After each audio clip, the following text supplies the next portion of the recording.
Next up, man accused of attacking TV reporter saying this is Trump's America now. We got 4 years of this. It's only 4 years, but it's still 4 years. That makes two cockeyed criminals back to back. Is this a bad sign for 2025? Can we get this guy a monocle like Mr. Peanut to keep that eye from fishtailing, rein it in a little bit? How many times did the cops have to tell him to look straightish just to get a clean mugshot? A Colorado man is facing possible bias-motivated charges for allegedly attacking a television news reporter after demanding to know whether he was a citizen. Well, ask your mother. She likes diversity. You cockeyed mongrel, saying this is Trump's America now, according to court documents. And I really think that statement is their Hadouken, their Kamehameha, their Bankai, their Viagra for all intents and purposes. Patrick Thomas Egan, 39, you're a grown-ass man, get a life, was arrested December 18th in Grand Junction after police say he followed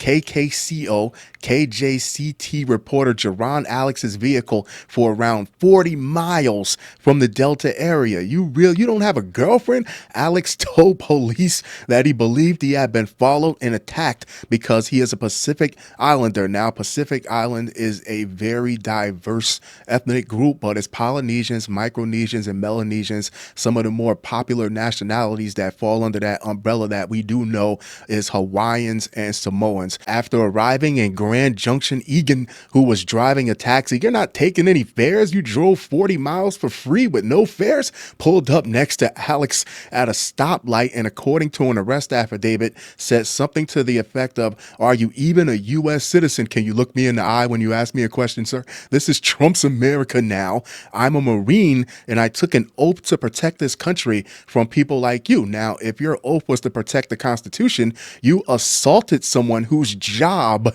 is making the First Amendment do what it does. Much like your eyesight, your thoughts must be crossed, sir. There is no such thing as Trump's America. That's a very dangerous ideology, by the way. There is no such thing as any president's America. It's the American people's America. And that line of thinking suggests to me that you might be open to a dictatorship or even a king if they told you what you wanted to hear. Hey, aren't you that racist taxi driver that made national news for assaulting a news reporter?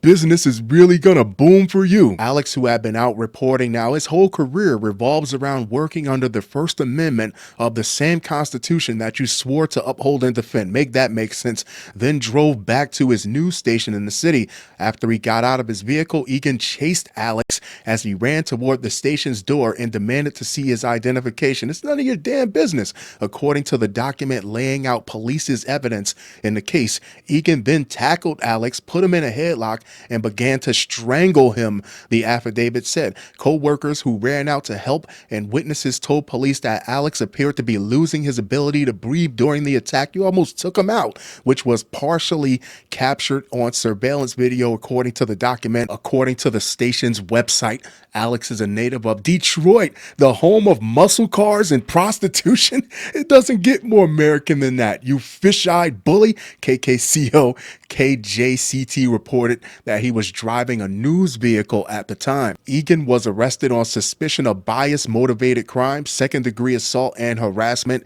He is scheduled to appear in court Thursday to learn whether prosecutors have filed formal charges against him. I didn't mind Trump as president last time, and I'm not going to mind him as president this time. The people voted for who they wanted. That's how the system works, and he's going to be the guy for the next 4 years. But what I could never stand was this sick cult following that comes along with him.